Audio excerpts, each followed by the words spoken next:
हाँ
पपीहेरा बोल रहा है, पेट में चूहे कूद रहे हैं, मुंह में पानी आ रहा है। तो चले। तो बिल्कुल।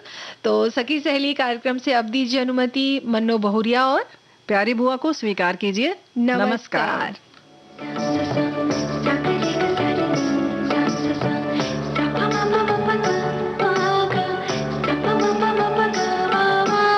सखी सहेली।